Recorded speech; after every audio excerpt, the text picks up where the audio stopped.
Hi guys, कैसे हो आप सब लोग। आई होप सब लोग ठीक होंगे। तो गाइज काफ़ी लोगों के कमेंट्स आ रहे थे, मैसेज भी आ रहे थे कि आप कौन से ऑफिस से गए हो यूरोपियन कंट्री, कितना सर्विस चार्ज दे के गए हो, कौन कौन से डॉक्यूमेंट लगे और वीज़ा का कितना टाइम लगा प्रोसेसिंग में।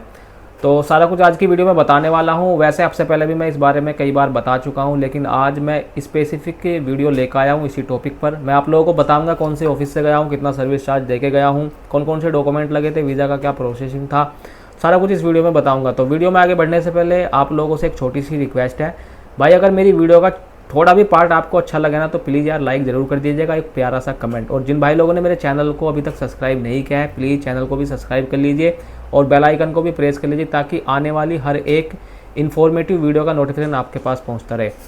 तो गाइज, जो लोग मेरे चैनल पर नए हैं उन लोगों को मैं बताना चाहूँगा, इस टाइम मैं फ्रांस में हूँ। फ्रांस के अलावा वर्ल्ड की टॉप मोस्ट 18 कंट्री में मैं अब तक काम कर चुका हूँ और इस चैनल पर मैं अपना पर्सनल एक्सपीरियंस शेयर करता हूँ। और जो इंडिया की गवर्नमेंट अप्रूव्ड रिक्रूटमेंट एजेंसी में रिक्वायरमेंट आती रहती है यूरोपियन कंट्री की, उनकी जानकारी मैं चैनल पर देता हूँ। बाकी वीज़ा से रिलेटेड, जॉब से रिलेटेड, वर्क परमिट से रिलेटेड, ऑफर लेटर से रिलेटेड कोई भी जानकारी आपको पूछनी हो तो कमेंट में पूछ सकते हो या डायरेक्ट मैसेज भी आप कर सकते हो। तो चलते हैं फिर वीडियो के मेन टॉपिक पे। तो सबसे पहले मैं आप लोगों को बताना चाहूँगा, मैं जो है ना यूरोप में 2 बार आ चुका हूँ, अलग अलग कंट्री का अलग अलग वीज़ा लेके।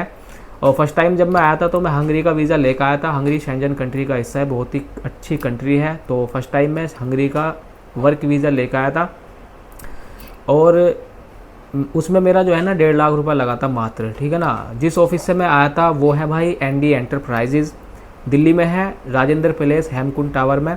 और ये जो है ना आरके इंटरनेशनल वालों का ही ऑफिस है। और इनके पास जो है ना यूरोपियन कंट्री की डिमांड ज़्यादा तो नहीं आती, बट टाइम टू टाइम कभी कभी इनके पास आती रहती है, ठीक है। तो बहुत ही अच्छा ऑफिस है, लेकिन अभी मैं कह नहीं सकता कि अभी इनका सर्विस चार्ज कितना है, क्योंकि 4-5 साल हो गए उस टाइम में आया था, 4 साल हो गए। तो उस टाइम इनका सर्विस चार्ज 1.5 लाख था यूरोपियन कंट्री का। और हंगरी के केस में टाइम लगा था भाई, लगभग 7 महीने लगे थे मुझे, पूरा इंटरव्यू से लेके और फ्लाइट तक का जो टाइम था वो 7 महीने लगे थे। और डॉक्यूमेंट की बात करें तो वर्क परमिट के अलावा मेरा ट्रेवल इंश्योरेंस, पीसीसी लगा था, पीसीसी अपोस्टाइल लगा था। और उसके अलावा जो मेरा डिग्री था ना, सर्टिफिकेट, वो भी लगा था, वो भी अपोस्टाइल होकर लगा था। और मुझे जो अपॉइंटमेंट मिला था वो एम्बेसी में मिला था, दिल्ली एम्बेसी में। और मेरा फिंगर वगैरह सब कुछ यहीं पे हो गया था। और लगभग बस सारे डॉक्यूमेंट यही थे। और उसके अलावा बोले तो अकोमोडेशन प्रूफ, वो तो सारा कुछ एम्प्लॉयर ही देगा, अकोमोडेशन, वर्क परमिट और वीज़ा एप्लीकेशन फॉर्म हो गया, सारा कुछ एम्प्लॉयर देगा। बाकी यही डॉक्यूमेंट लगे थे, कोई भी एक्स्ट्रा नहीं लगा था। और वीज़ा जो है ना, वीज़ा अपॉइंटमेंट के बाद जो है ना लगभग 32 दिन में मेरा वीज़ा लग के आ गया था। हंगरी के केस में तो ये था भाई। रही बात इंटरव्यू की, वहाँ पे जो अपॉइंटमेंट के टाइम इंटरव्यू जो होता है, वहाँ पे नॉर्मल इंटरव्यू पूछते हैं वो कि कितनी सैलरी पे जा रहे हो, क्यों जा रहे हो, कितनी एज है आपकी, फैमिली में कौन कौन मेंबर हैं, अकोमोडेशन प्रूफ कहाँ पे क्या मिलेगा, कितना खाना मतलब खर्चा मिलेगा, खाने का पैसा मिलेगा, या मतलब यही नॉर्मल क्वेश्चन वो करते हैं।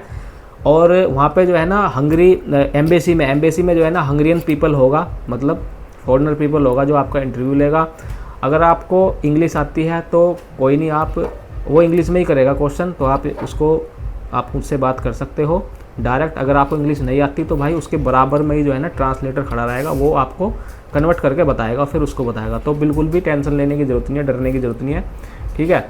अच्छा, जब मैं हंगरी आया था तो मैंने लगभग 7-8 महीने उस कंपनी में काम किया था। फिर मैंने वो कंपनी छोड़ दी थी और मैं इलीगल तरीके से जर्मनी और कई सारी कंट्री में अलग अलग मैंने काम किया। लगभग 1 साल मैंने काम किया। उसके बाद मतलब जब लोग, मुझे पता नहीं था इस चीज़ का, और मैं जो है ना कैंसिल आईडी पे ही काम करता रहा, क्योंकि उस कंपनी ने मेरी आईडी कैंसिल करा दी थी। तो मैं कैंसिल आईडी पे ही काम करता रहा था। बाद में मेरी आईडी पकड़ी गई और मुझे इमीडिएटली इंडिया आना पड़ा था, ठीक है। उसके बाद मैंने थोड़े दिन वेट करा, हालांकि मेरे को बैन नहीं हुआ था। फिर मैं दूसरी बार फिर स्लोवाकिया का वीज़ा लेके आया, और स्लोवाकिया का वीज़ा मैं लेके आया IMR, international man power resources, जिनकी एक ब्रांच दिल्ली में है और एक केरला में है। और यहाँ से भी मैं 1.5 लाख रुपये सर्विस चार्ज पे करके आया। और सेम डॉक्यूमेंट लगे इसमें भी, इस प्रोसेस में भी, स्लोवाकिया के केस में भी। लेकिन यहाँ पे मेरा जो अपॉइंटमेंट था वो BLS में हुआ था।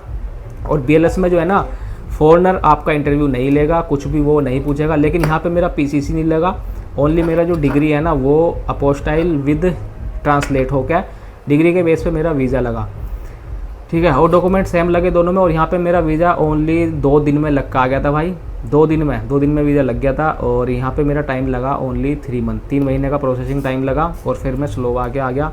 लेकिन अभी हाल फिलहाल मैं बिजनेस वीज़े पे काम कर रहा हूँ, इसलिए मैं अलग अलग कंट्री में अलग अलग प्रोजेक्ट पर काम करता हूँ। और खाली वर्क वीज़ा पे आप अलग अलग कंट्री में काम नहीं कर सकते, वो इलीगल है। अगर कहीं पे भी आप पकड़े जाते हो तो आपको 3 साल तक का भी बैन हो सकता है। लास्ट टाइम स्वीडन में ऐसा ही हुआ, 13-14 बंदों को 3 साल का बैन हुआ है। वो स्लोवाकिया की आईडी पे स्वीडन में काम कर रहे थे। ठीक है, तो ऐसी गलती बिल्कुल भी मत करना। एक भाई पूछ रहा था कि ग्रीस की आईडी पे क्या जर्मनी में काम कर सकता हूँ, तो भाई इलीगल तरीके से आप कर सकते हो। लीगल तरीके से अगर आपको करना है तो आप अपनी आईडी को चेंज करा सकते हो जर्मन आईडी में। वो डिपेंड करेगा आपके एम्प्लॉयर पे। अगर चाहेगा आपका एम्प्लॉयर तो वो कर सकता है, नहीं तो नहीं। लेकिन अभी हाल फिलहाल में यूरोप के बहुत सारे नियम जो है ना चेंज हुए हैं। बहुत सारी कंट्री ने जो है ना ऐसा सिस्टम बंद कर दिया है। जैसे हंगरी ने बिल्कुल भी TRC चेंज करना बंद कर दिया है, पोलैंड ने भी बंद कर दिया है, चेक रिपब्लिक ने भी बंद कर दिया, स्लोवाकिया अभी कर रही है, जर्मनी तो बिल्कुल नहीं कर रही। ठीक है ना, तो अभी रूल चेंज हो गए हैं 2025 में। तो मैंने बता दिया है भाई सारा प्रोसेस जो जो पूछना था। और बाकी अगर कुछ रह गया हो तो आप कमेंट कर सकते हो। चलते हैं फिर इसी तरीके की इन्फॉर्मेटिव वीडियो के लिए भाई चैनल को सब्सक्राइब करो, और मिलते हैं नेक्स्ट वीडियो में। Take care, bye bye.